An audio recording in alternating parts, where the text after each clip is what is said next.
Dukung terus channel ini dengan like, komen, dan share ya. Tulis pendapatmu di kolom komentar. Yang belum subscribe, tekan tombol subscribe dan bunyikan loncengnya agar tidak ketinggalan video berikutnya. Terima kasih. Pernahkah Anda merasa bahwa momen mendaftarkan anak ke sekolah baru itu terasa persis seperti sedang bermain permainan kursi musik?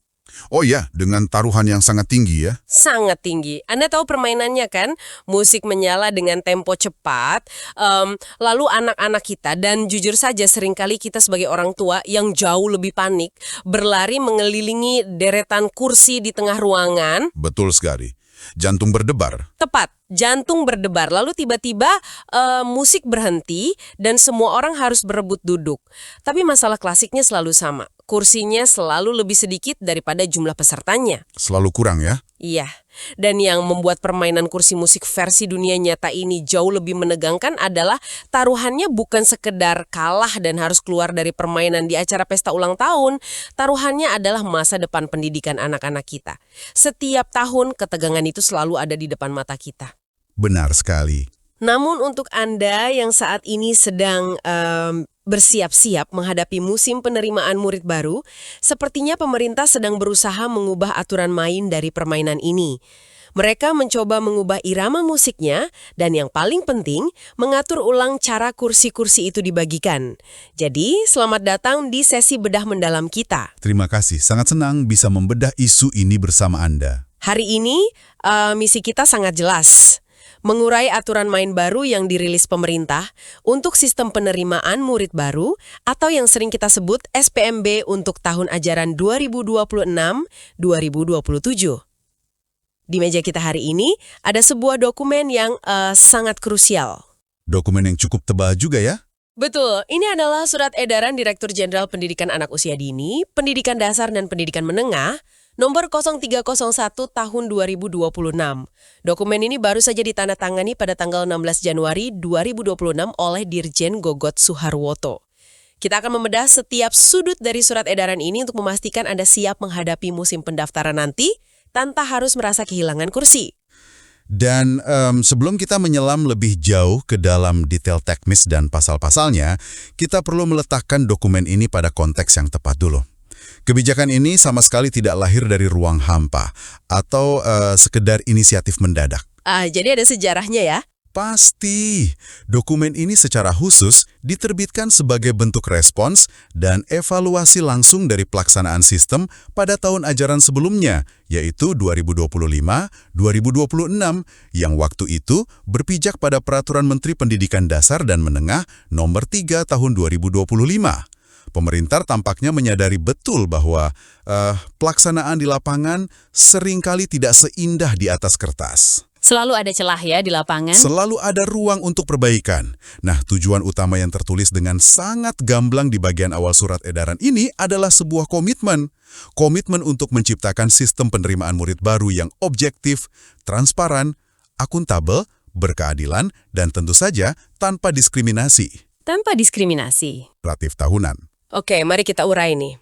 Dimulai dari kata kunci yang baru saja Anda sebutkan tadi, transparansi. Karena mari kita bicara realita di lapangan. Silakan. Isu yang paling sering membuat masyarakat cemas, bahkan marah setiap tahun adalah kecurigaan bahwa prosesnya penuh dengan ruang gelap, selalu ada bisik-bisik di grup obrolan orang tua tentang kursi titipan. Iya, kursi titipan. Fenomena tahunan. Benar kan? Atau fenomena ajaib di mana jumlah siswa tiba-tiba membengkak di dalam satu kelas, padahal masa pendaftaran resmi sudah lama ditutup.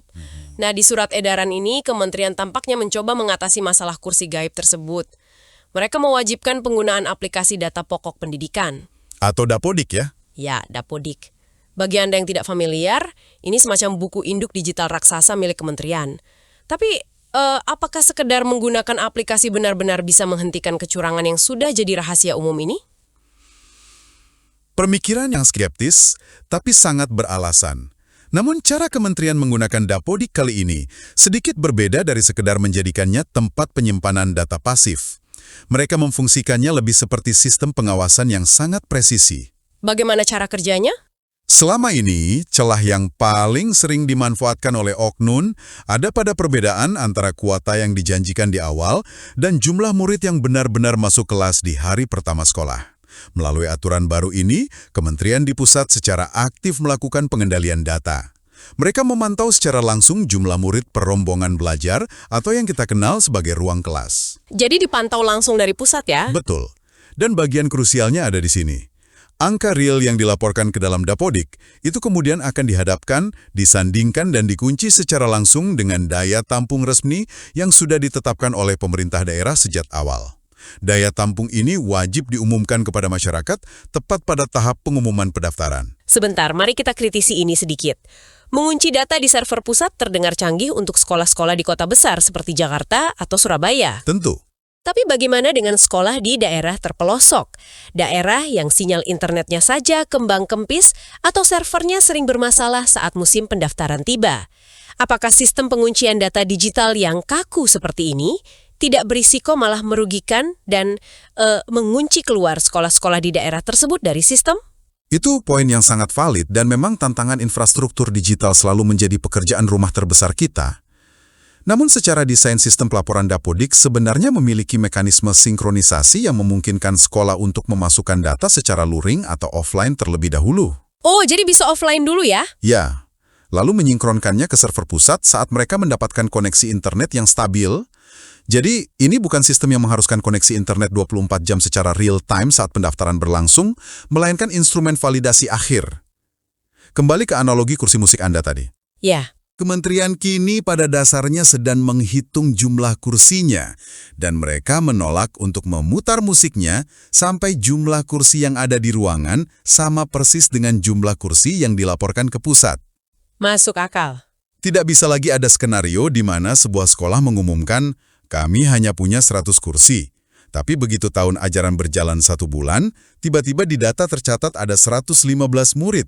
Kelebihan 15 kursi gaib itu akan langsung memicu peringatan di sistem pusat, karena datanya tidak sinkron dengan pengumuman awal. Masuk akal sih. Intinya mematikan ruang gerak untuk menambah kuota di luar radar. Tapi jujur saja, kita ini sedang membicarakan sebuah surat edaran.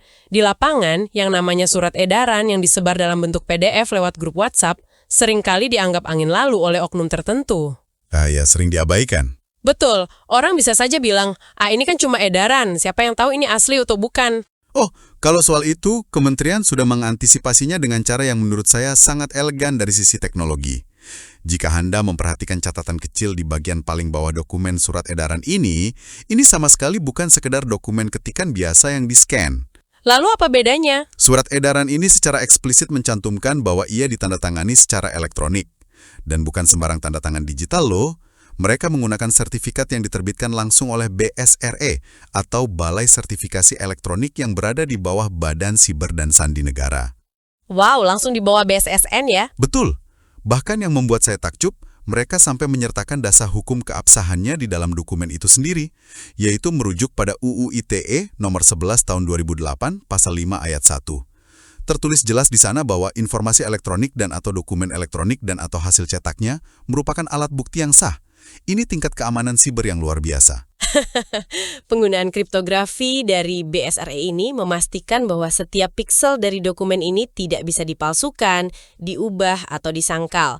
Dokumen ini memiliki kekuatan hukum yang mutlak dan mengikat di era digital. Haha, oke. Saya selalu kagum melihat bagaimana Anda bisa tiba-tiba sangat bersemangat dan menemukan pesona tersendiri ketika kita mulai membahas detail-detail teknis seperti kriptografi dan undang-undang keamanan siber. Haha, maaf, saya memang agak antusias kalau soal itu. Tidak apa-apa, justru menarik. Tapi saya menangkap maksud Anda. Intinya, kementerian ingin mengirimkan pesan keras bahwa instruksi ini memiliki bobot hukum yang tidak bisa dipermainkan. Nah, dari pengawasan ketat ini tentu sistemnya tidak akan berjalan kalau fondasinya berantakan. Jadi bagaimana kementerian mengatur tenggat waktu perencanaannya untuk daerah? Di tahap perencanaan ini, kementerian sangat tegas. Mereka mengharuskan pemerintah daerah untuk menetapkan petunjuk teknis atau biasa kita sebut Juknis SPMB tahun ajaran 2026-2027. Juknis ini harus disahkan melalui keputusan kepala daerah dan batas waktu maksimalnya adalah bulan Februari 2026. Februari 2026. Berarti sangat awal ya. Sangat awal, tidak boleh lebih dari itu. Setelah itu, juknis ini harus segera diserahkan kepada kementerian. Diserahkan langsung ke Jakarta untuk seluruh kabupaten dan kota di Indonesia, bukankah itu akan menciptakan antrian birokrasi yang sangat panjang? Tidak, kementerian mendelegasikan proses penyerahan ini melalui lembaga kepanjangan tangan mereka di daerah, yaitu BBPMP atau BPMP setempat. Bisa Anda jelaskan sedikit untuk pendengar kita? Tentu. Bagi pendengar yang mungkin belum tahu, BBPMP itu singkatan dari Balai Besar Penjaminan Mutu Pendidikan, sedangkan BPMP adalah Balai Penjaminan Mutu Pendidikan. Ini adalah unit pelaksana teknis kementerian di daerah yang tugasnya memastikan standar mutu pendidikan berjalan sesuai koridor. Oh, oke. Jadi, Pemda menyerahkan dokumen aturan main lokal mereka ke balai-balai ini untuk dievaluasi. Lalu, setelah disetujui, Pemda diwajibkan melakukan sosialisasi secara masif sebelum pendaftaran dimulai. Pemda benar-benar diharuskan berlari cepat sejak awal tahun. Berarti bulan Februari itu adalah titik kritisnya. Namun di luar soal tenggat waktu, apa hal lain di tahap perencanaan ini yang menurut Anda akan berdampak langsung pada calon murid? Yang sangat menarik di sini adalah bagaimana pemerintah merancang ulang ekosistem perencanaan secara kewilayahan. Ada dua terobosan struktural yang berpotensi menyelesaikan banyak drama tahunan. Apa itu? Pertama, mengenai wilayah zonasi. Aturan ini secara resmi mendorong pemerintah daerah untuk melakukan kerjasama dengan daerah yang berbatasan. Ini adalah solusi praktis untuk masalah yang sangat nyata. Saya bisa membayangkan ini. Kebayang nggak sih Anda tinggal di perbatasan kota? Misalnya secara administratif, kartu keluarga Anda masuk wilayah Depok, tapi rumah Anda secara fisik menempel persis dengan perbatasan Jakarta Selatan. Sering sekali terjadi itu. Seringkali kan sekolah negeri yang benar-benar ada di depan mata Anda, itu letaknya di Jakarta Selatan, tapi karena terhalang garis imajiner batas kota, anak Anda tidak bisa mendaftar lewat jalur zonasi domisili dan harus mencari sekolah di Depok yang jaraknya jauh lebih jauh. Tepat sekali. Kasus-kasus seperti itulah yang coba diselesaikan. Dengan mendorong kolaborasi lintas wilayah perbatasan, pemerintah daerah bisa duduk bersama dan menyepakati kuota silang, meminjam analogi kursi musik Anda tadi. Silakan. Jika di ruangan Anda kursinya kurang, sementara di ruangan sebelah masih ada kursi kosong yang dekat dengan pintu Anda, mengapa tidak membiarkan anak-anak ini duduk di ruangan sebelah? Tujuannya murni untuk memastikan daya tampung benar-benar terpenuhi secara logis tanpa terhalang tembok birokrasi batas wilayah administratif yang kaku. Itu pendekatan yang sangat berpusat pada manusia, bukan sekedar peta. Sangat masuk akal. Lalu terobosan kedua apa yang ditawarkan di tahap perencanaan ini? Terobosan keduanya menyangkut pergeseran paradigma tentang status sekolah. Surat edaran ini secara eksplisit mewajibkan pelibatan satuan pendidikan swasta. Swasta dilibatkan. Ya, dan perhatikan bahasanya. Mereka tidak hanya diimbau untuk dilibatkan di akhir proses ketika sekolah negeri sudah penuh. Sekolah swasta diwajibkan terlibat dalam setiap tahapan SPMB, mulai dari tahap perencanaan, penentuan kuota, pelaksanaannya, hingga tahap pasca pelaksanaan. Dokumen ini menyebut sekolah swasta sebagai bagian dari ekosistem layanan pendidikan. Menarik. Ini mengubah dikotomi kuno yang selalu memisahkan negeri versus swasta menjadi satu ekosistem pendidikan yang terintegrasi. Tunggu dulu. Konsep ekosistem terintegrasi ini terdengar bagus secara teori, tapi bagi orang tua, negeri dan swasta itu bedanya ada di kantong. Tentu faktor biaya sangat menentukan. Sekolah negeri umumnya gratis atau sangat disubsidi, sementara sekolah swasta ada uang pangkal dan SPP bulanannya. Jika pemerintah merencanakan swasta sebagai bagian dari ekosistem, apakah ini berarti secara praktis orang tua akan dipaksa masuk swasta dan membayar mahal jika tidak ke bagian negeri?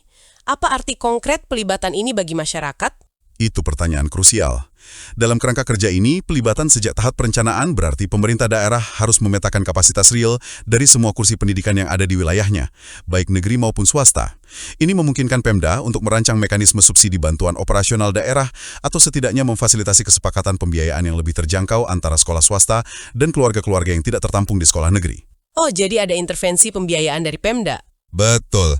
Pemda tidak bisa lagi sekedar berkata, maaf sekolah negeri penuh, lalu lepas tangan. Dengan memetakan sekolah swasta sejak bulan Februari, pemerintah memiliki waktu untuk menghitung anggaran dan menyiapkan skema bantuan bagi siswa yang nantinya harus disalurkan ke swasta.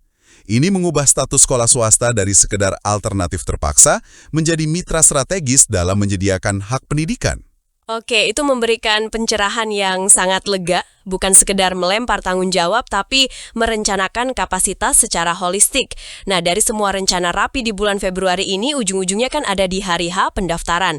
Mari kita bahas tahap pelaksanaan. Secara garis besar, dokumen ini menyebutkan bahwa SPMB masih mempertahankan 4 jalur utama. Ya, 4 jalur standar. Jalur domisili atau zonasi, lalu jalur afirmasi untuk keluarga ekonomi tidak mampu, jalur prestasi, dan jalur mutasi pindah tugas orang tua. Di sini kementerian juga mengingatkan bahwa daerah bisa memulai kalender pendaftarannya dari jalur afirmasi atau prestasi terlebih dahulu sebelum jalur domisili dibuka. Tapi Ada tapinya ya. disinilah bagian yang sangat menarik khususnya untuk Anda yang menargetkan jalur prestasi. Ada sebuah perubahan indikator yang sangat masif di sini. Untuk jalur akademik, tes kemampuan akademik atau TKA, kini secara resmi diizinkan kembali untuk digunakan sebagai alat seleksi penerimaan murid baru untuk jenjang SMP dan SMA. Kenapa TKA ini dikembalikan? Pengembalian tes kemampuan akademik ini merespons keluhan panjang dari masyarakat dan pendidik tentang keadilan penilaian. Selama beberapa tahun terakhir, seleksi prestasi akademik sangat bergantung pada nilai rapor dari sekolah asal. Betul, karena dulu kan tes dihapus ya. Ya, dan masalahnya standar pemberian nilai di satu sekolah dasar dengan sekolah dasar lainnya bisa sangat berbeda.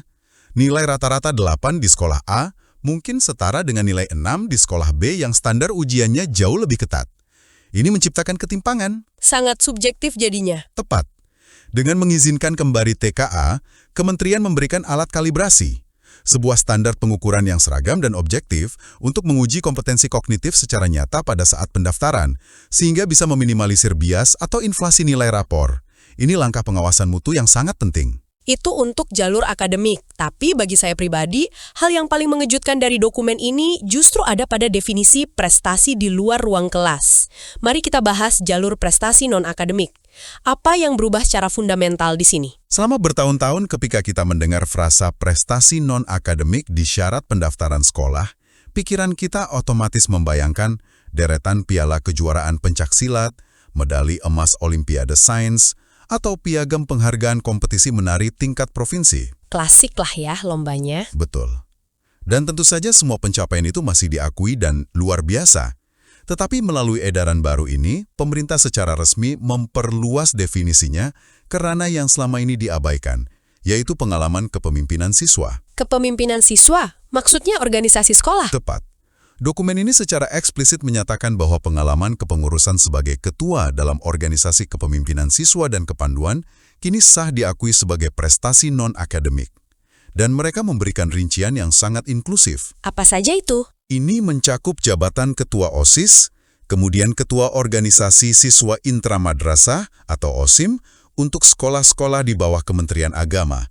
Tidak hanya itu, jabatan sebagai ketua di MPK atau Majelis Perwakilan Kelas, Badan Eksekutif Siswa, hingga bentuk organisasi intraresmi sejenisnya juga diakui secara penuh. Sebentar. Biar saya luruskan pemahaman ini. Jadi Anda mengatakan bahwa jika seorang remaja usia 14 tahun adalah ketua OSIS di SMP-nya, atau dia menjabat sebagai ketua Majelis Perwakilan Kelas, pengalaman mengurus acara sekolah, memimpin rapat teman-temannya, dan menjadi jembatan antara siswa dan guru, itu sekarang dihitung sebagai tiket resmi yang diakui pemerintah? Secara resmi diakui. Mereka bisa menggunakan sertifikat jabatan itu untuk bersaing memperebutkan kursi di SML favorit lewat jalur prestasi, setara dengan anak yang memenangkan lomba fisika. Tidakkah itu terkesan menurunkan standar dari apa arti kata prestasi itu sendiri? Sepintas mungkin terkesan seperti itu jika kita hanya mendefinisikan prestasi sebagai piala yang gemerlap dari perlombaan. Namun jika kita telaah lebih dalam, ini justru sebuah evolusi pemikiran yang luar biasa dari sistem pendidikan kita. Ini melegitimasi posisi kepemimpinan sebagai sebuah pencapaian yang nyata. Berarti lebih menghargai proses ya? Tepat sekali. Pemerintah secara sistematis mulai memberikan penghargaan real pada keterampilan non-teknis atau soft skills. Menjadi ketua OSIS, MPK atau OSIM itu sama sekali tidak mudah. Itu membutuhkan kecerdasan emosional yang tinggi, kemampuan komunikasi persuasif, manajemen konflik antar teman sebaya, serta tanggung jawab manajerial yang mengorbankan banyak waktu bermain mereka. Saya setuju sih anak OSIS pulangnya selalu paling sore. Nah, itu dia. Dalam dunia profesional nyata, Keterampilan memimpin inilah yang seringkali jauh lebih menentukan kesuksesan dibandingkan sekedar kemampuan menghafal rumus. Mengakui rekam jejak kepemimpinan sebagai syarat masuk di jalur prestasi adalah pengakuan bahwa kita tidak hanya membutuhkan generasi yang pandai secara akademis, tapi kita juga membutuhkan generasi pemimpin yang berani mengambil tanggung jawab sosial. Pandangan yang sangat mencerahkan. Bayangkan betapa berharganya pengakuan ini bagi anak-anak yang selama ini seringkali nilai rapornya mungkin biasa-biasa saja karena mereka terlalu sibuk mengurus kegiatan sekolah, namun di saat yang bersamaan, merekalah yang memastikan roda organisasi sekolah berjalan. Mereka yang menjaga dinamika sekolah. Keringat dan dedikasi sosial mereka kini memiliki nilai tukar yang real untuk masa depan mereka. Namun terlepas dari semua jalur yang tersedia, baik itu melalui kedekatan domisili, lolos tes kemampuan akademik, jalur afirmasi, maupun menggunakan sertifikat sebagai ketua OSIS, realitanya adalah kompetisi tetaplah kompetisi. Ya, hukum alam. Akan selalu ada titik di mana musik berhenti dan beberapa anak menemukan diri mereka berdiri tanpa kursi. Akan selalu ada murid yang pada akhirnya dinyatakan tidak lolos seleksi di sekolah-sekolah negeri tujuan mereka. Jadi, apa arti dari semua ini bagi anak-anak tersebut? Apakah sistem membiarkan mereka tersingkir dari pendidikan? Jika kita hubungkan ini dengan gambaran yang lebih besar, dengan amanat konstitusi kita untuk mencerdaskan kehidupan bangsa, maka jawabannya adalah mutlak tidak boleh ada anak yang tertinggal. Syukurlah kalau begitu. Disinilah letak inovasi kebijakan di tahap pasca pelaksanaan yang diatur dalam dokumen ini. Pemerintah pusat secara eksplisit mewajibkan pemerintah daerah untuk menyediakan semacam jaring pengaman yang tak bisa ditembus. Pemda dilarang keras untuk lepas tangan begitu pengumuman kelulusan SPMB selesai. Aturan ini memandatkan bahwa Pemda wajib menyalurkan dan menempatkan calon murid yang tidak lolos seleksi tersebut. Bagaimana skema penyalurannya? Ada 3 urutan opsi penempatan yang diwajibkan.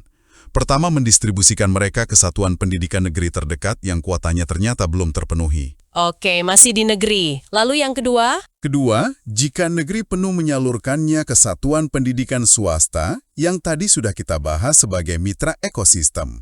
Atau ketiga, menyalurkannya ke satuan pendidikan yang diselenggarakan oleh kementerian lain, misalnya mendaftarkan mereka ke madrasah sanawiyah atau aliyah yang berada di bawah naungan Kementerian Agama, asalkan sekolah tersebut masih memiliki daya tampung. Berarti tidak ada istilah anak putus sekolah karena tidak dapat kursi ya? Sama sekali tidak ada. Prinsip hukumnya sangat jelas.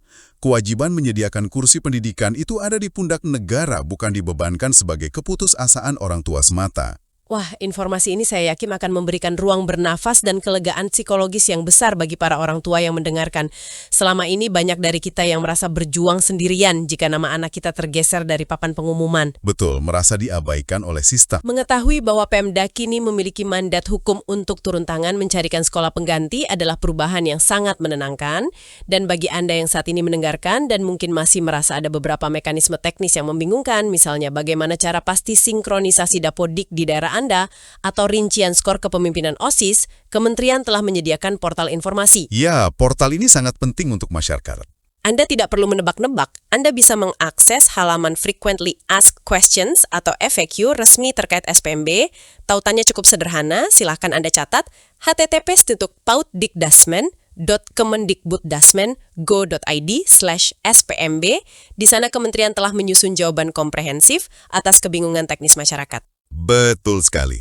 Ketersediaan pusat informasi terpadu itu menunjukkan bahwa kementerian tidak hanya menerbitkan aturan lalu diam, melainkan membuka ruang komunikasi. Masyarakat secara aktif diundang untuk memantau, dan yang terpenting, Pemda juga dipaksa untuk terus melaporkan hasil evaluasi pemantauan mereka ke kementerian melalui portal-portal tersebut secara berkala. Semua elemen ini dirancang untuk saling mengunci. Oke. Kita telah membedah anatomi dokumen kebijakan ini, dari tahap persiapan hingga jaring pengaman terakhirnya. Mari kita rangkum intisarinya agar Anda bisa bersiap dengan amunisi yang tepat. Silahkan. Pertama, masa depan pengawasan ada di ranah digital. Kementerian telah mengunci sinkronisasi daya tampung dengan jumlah murid secara ketat via aplikasi Dapodik untuk mematikan praktek kursi gaib. Kedua, untuk Anda yang menargetkan SMP dan SMA lewat jalur prestasi, bersiaplah menghadapi kembalinya tes kemampuan akademik atau TKA sebagai standar ukur yang objektif. Sebuah langkah evaluasi yang bagus. Ketiga, ini adalah era emas bagi para organisatoris sekolah. Pengalaman kepemimpinan sebagai ketua OSIS, OSIM, Badan Eksekutif Siswa atau MPK, kini menjadi mata uang yang sangat berharga di jalur prestasi non-akademik. Dan terakhir, sistem ini menjamin bahwa jika Anda gagal di seleksi awal, Pemda memiliki kewajiban absolut untuk memastikan anak Anda tetap mendapatkan kursi di sekolah, baik negeri swasta maupun madrasah. Sebuah jaring pengaman yang luar biasa. Mengapa Anda harus meluangkan belasan menit untuk peduli dan memahami semua detail birokrasi ini? Karena pada akhirnya, baik Anda seorang ayah atau ibu yang sedang cemas mempersiapkan pendaftaran seorang pendidik yang berdiri di garis depan, atau sekedar warga masyarakat sipil, pendidikan adalah fondasi peradaban kita. Memahami aturan main ini tidak hanya tentang memenangkan sebuah kursi untuk satu anak, tapi tentang kemampuan Anda menuntut hak publik. Benar sekali. Ini tentang partisipasi Anda dalam memastikan terciptanya layanan pendidikan yang benar-benar objektif, transparan, dan bebas diskriminasi di lingkungan Anda. Terima kasih sudah meluangkan waktu Anda yang berharga untuk ikut duduk bersama membongkar berlapis-lapis informasi krusial ini. Tetaplah menjadi warga yang kritis, terus bekali diri Anda dengan informasi yang akurat, dan sampai jumpa di sesi bedah mendalam kita selanjutnya. Tapi tunggu dulu.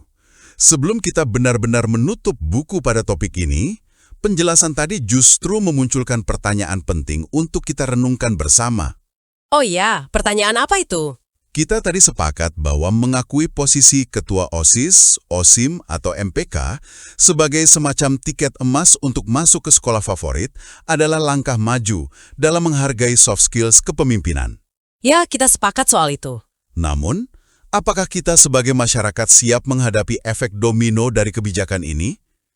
Jika nilai strategis dari sebuah jabatan ketua OSIS di tingkat sekolah menengah pertama kini menjadi begitu tinggi secara akademis, apakah kita akan segera melihat kampanye pemilihan ketua OSIS antar siswa yang sama kompetitifnya, penuh dengan intrik dan sepanas pemilihan kepala daerah di dunia nyata? Wah, itu masuk akal juga ya. Dan pertanyaan terbesarnya, apakah atmosfer kompetisi semacam itu nantinya akan benar-benar mengajarkan anak-anak kita tentang esensi dari pelayanan kolaborasi dan kepemimpinan yang tulus? Atau justru secara tidak sengaja malah melatih mereka tentang taktik politik praktis sejak dini, murni demi mengejar sebaris nilai tambah di CV pendaftaran SMA unggulan mereka? Terima kasih sudah menonton channel ini.